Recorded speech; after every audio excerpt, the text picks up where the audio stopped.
ভারত বনাম অস্ট্রেলিয়ার শেষ টোয়েন্টিটা অস্ট্রেলিয়ার একটা কি বলে শেষ ভরসা। এই জন্য অস্ট্রেলিয়া যদি আগামীকালকের ম্যাচ না জিততে পারে তাহলে কিন্তু সিরিজ হয়ে যাবে ইন্ডিয়ার। আর ইন্ডিয়া অলরেডি 2-1 সিরিজে এগিয়ে আছে। অস্ট্রেলিয়া যদি কোনোভাবে জিততে পারে তাহলে সিরিজে সমতা আনতে পারবে, সিরিজটা ড্র হবে। আর যদি না জিততে পারে আদারওয়াইজ ইন্ডিয়া সিরিজ জিতে যাবে। কি হতে পারে একটু আলোচনা করতে চাই। তার আগে বলে নিতে চাই, সাদাকে সাদা কালোকে কালো বলিব, সাদাকে কালো কালোকে সাদা বলিতে পারিব না, আর আইসক্রিম ব্যতীত কারো পা চাটিতে পারিব না। Hello viewers, it's me Roni bro, welcome to another new video. কথা বলছিলাম ভারত এবং অস্ট্রেলিয়ার মধ্যে 5 ম্যাচ টি-20 সিরিজ নিয়ে, যা প্রথম ম্যাচটা বৃষ্টির কারণে পরিত্যক্ত হয়েছিল। তারপরের ম্যাচ অস্ট্রেলিয়া জিতেছিল 4 উইকেটে। 3 নম্বর ম্যাচ টিম ইন্ডিয়া জিতেছিল 5 উইকেটে, এবং 4 নম্বর ম্যাচটা টিম ইন্ডিয়া আবারও জিতেছে 48 রানে। অর্থাৎ টিম ইন্ডিয়া পরপর 2 ম্যাচ জিতে সিরিজে কিন্তু এক পা এগিয়ে দিয়ে রেখেছে, মানে সিরিজ জয়ের ক্ষেত্রে এক পা বাড়িয়ে রেখেছে। এখন কি হতে পারে কালকের ম্যাচটা দেখেন। টিম ইন্ডিয়া যে জায়গাটায় একটু কোলাপস করেছে লাস্ট ম্যাচে, সেটা হচ্ছে মিডল অর্ডার। আর মিডল অর্ডার কিছুটা কোলাপস করার যেই অন্যতম কারণ আমার কাছে মনে হয়, সেটা হচ্ছে কোচ গাম্ভীরের যে ব্যাটিং অর্ডার নিয়ে বেশি নাড়াচাড়া। সে হয়তো পরীক্ষা নিরীক্ষা করে দেখতে চাচ্ছে যে ওয়ার্ল্ড কাপে কোন কম্বিনেশনের টিমটাকে সে সাজাবে, সেই কম্বিনেশনটা যাচাই বাছাই করার জন্য আসলে ব্যাটিং অর্ডারগুলা রদ বদল করছে, ব্যাটিং অর্ডারগুলা চেঞ্জ করছে। তবে আমার কাছে মনে হয় যে শুভমন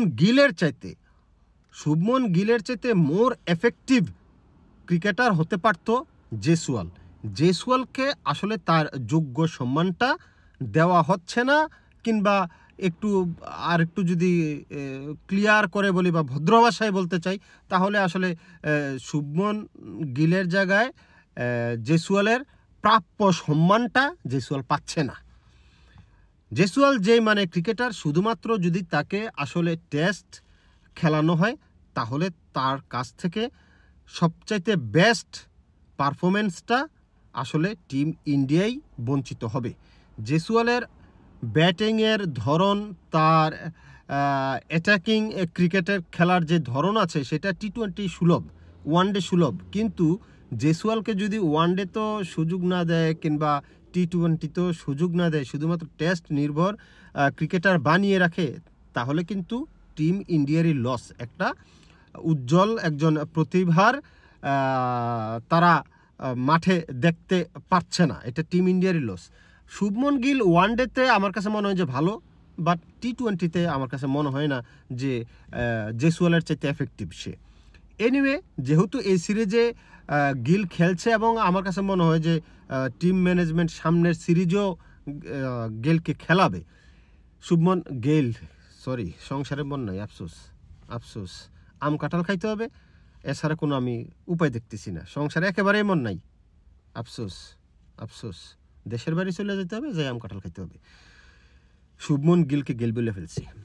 এনিওয়ে, যেটা বলছিলাম, শুভমন গিল টেস্টে এবং ওয়ানডেতে ঠিক আছে, আসলে টি-20তে আমার দৃষ্টিতে ঠিক নেই।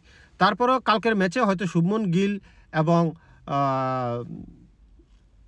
যে অভিষেক শর্মা তো খেলবেই, তো সেই জায়গাটায় কোনো পরিবর্তন হবে না। ওয়ান ডাউনে আমি চাই পার্সোনালি তিলক ভার্মাকে খেলানো হবে না ওয়ান ডাউনে, কিন্তু আমি চাই। তারপরে সূর্যকুমার আছে, তারপরে আমি চাই যে তিলক ভার্মা কিংবা সূর্যকুমার 3-4-এ আমি চাই আর কি। তারপরে আসলে আমি চাই যে আকসার প্যাটেলকে আমি ওই জায়গাটাতেই 3-4 যদি ওরা খেলে, তাহলে আমি 5 নম্বরে আকসার প্যাটেলকে চাই, 6 নম্বরে আমি ওয়াশিংটন সুন্দরকে চাই, তারপরে 7 নম্বরে আমি শিবম দুবেকে চাই।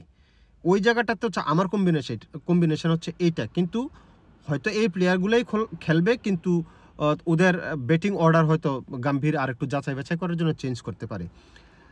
তারপরে ওয়াশিংটন সুন্দরের পরে কিংবা শিবাম দুবের পরে মূলত পেস বোলাররা আসবে। 8 জন যদি এখানে হয়ে যায়, পেস বোলারের ভিতরে থাকবে জাসপ্রীত বুমরা, আর্শদীপ সিং অবশ্যই আমি চাই। আর্শদীপ সিংয়ের আসলে ব্যাড লাক, তাকে প্রথম 2টা ম্যাচ খেলানোই হয় নাই। আমি চাই আর্শদীপ সিংকে চাই, তারপরে জাসপ্রীত বুমরাকে চাই। 3 নাম্বার হিসাবে, স্পিনার হিসাবে তো যে ওয়াশিংটন সুন্দর আছেই। আর যদি সম্ভব হয় কুলদীপকে খেলালেও আমার কাছে মনে হয় যে ভালো হয়। যদিও কুলদীপ এক্সপেন্সিভ ছিল, ওর তার প্রথম টি20টাতে আর কি, হয়তো কয় নাম্বার টি20 ছিল ওইটা, 3 নাম্বার টি20 ছিল, তো ওই জায়গাটাতে একটু এক্সপেন্সিভ ছিল। আদারওয়াইজ কুলদীপ কিন্তু সবচাইতে বেস্ট বোলার, স্পিনারের ভিতরে ওয়ার্ল্ডের সবচাইতে বেস্ট বোলার কুলদীপ। ও আচ্ছা, বরুণ চক্রবর্তীর কথা ভুলে গেছি, ব্যাটিংয়ে 9 নম্বরে খেললো বরুণ চক্রবর্তী, 10-এ জাসপ্রীত বুমরা, 11-তে কি নামের আর্শদীপ সিং, কিংবা 11-তে জাসপ্রীত বুমরা, 10-এ আর্শদীপ সিং, এই কম্বিনেশনে হয়তো কালকে যাবে। তবে এই ম্যাচ টিম ইন্ডিয়া জিতার সম্ভাবনা বেশি আমার দৃষ্টিতে। কেন সম্ভাবনাটা বেশি? কারণ হচ্ছে পরপর একটা দল যখন 2টা ম্যাচ জিতে, তখন মোমেন্টামটা ওই দলের কাছে থাকে। এটা আমি বলতাম যদি অস্ট্রেলিয়াও হয়তো এই জায়গাটায়, তাহলে আমি অস্ট্রেলিয়াকে এগিয়ে রাখতাম, যে পরপর 2টা ম্যাচ জিতছে, ওদের কাছে মোমেন্টামটা আছে।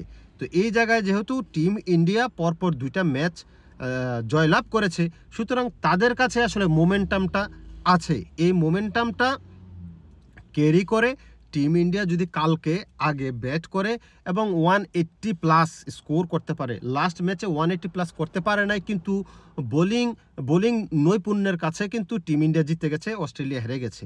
প্রত্যেক দিন তো আর আপনি এরকম এক্সেপশনাল বোলিং আপনি পাবেন না, সুতরাং ব্যাটিং অর্ডারেই আপনাকে রানটা করে নিতে হবে। সুতরাং আগে যদি টিম ইন্ডিয়া ব্যাট করে, সেই ক্ষেত্রে আমি চাইবো যে 180+ স্কোর যদি করে, সেই ক্ষেত্রে সেফ জোনে টিম ইন্ডিয়া থাকবে। আর যদি আপনার অস্ট্রেলিয়া আগে ব্যাট করে, সেই ক্ষেত্রে অস্ট্রেলিয়াকে আমি বলবো যে টিম ইন্ডিয়া যেন 170 নিচে রাখা ট্রাই করে, তাহলে টিম ইন্ডিয়ার জন্য ইজি হবে। কারণ অস্ট্রেলিয়া আগামীকাল কিন্তু জয়ের জন্য মরিয়া হয়ে থাকবে, কারণ তারা সিরিজ বাঁচানোর লড়াইয়ে নামবে। তাদের home ground, home advantage, home crowd, everything তাদের, বাট শুধুমাত্র সিরিজটাই তাদের না। টিম ইন্ডিয়া তাদের কাছ থেকে সিরিজটা নিয়ে যাচ্ছে, ওরা চাইবে আগামীকাল তাদের বেস্ট পসিবল 11 খেলানোর জন্য, বেস্ট পসিবল এফোর্ট দেওয়ার জন্য, যেন সিরিজটা তারা রক্ষা করতে পারে। সুতরাং আগামীকালকের ম্যাচটা অঘোষিত একটা ফাইনাল ম্যাচের মতোই কিন্তু হবে। এখন দেখার বিষয় কে কত বেশি ভুল করে, মিসফিল্ডিং করে। টিম ইন্ডিয়া কিন্তু প্রায় দিন আমি দেখতেছি ইজি ক্যাচ ছেড়ে দিচ্ছে। ফিল্ডিং ডিপার্টমেন্টকে টিম ইন্ডিয়ার আরও বেশি জ্বলে উঠতে হবে, আরও বেশি কাজ করতে হবে। টিম ইন্ডিয়ার একটা সেক্টরে আমি দেখলাম যে একটু দুর্বল, সেটা হচ্ছে ফিল্ডিং সাইডে টিম ইন্ডিয়া একটু দুর্বল। এই সাইড নিয়ে যদি কাজ করতে পারে, ভুলের পরিমাণ যদি কম করতে পারে, তাহলে টিম ইন্ডিয়ার জয় কালকে কেউ ঠেকাতে পারবে না। দেখা যাক। গাম্ভীরের তো আবার সংসারে মন নাই, আফসোস আম কাঁঠাল খাওয়ার জন্য আবার দেশের বাড়ি চলে যায় কিনা। যাক, আমরা খেলা দেখবো, দেওয়ানো হইয়া ফায়দা আছে। শুভরাত্রি, গুড নাইট।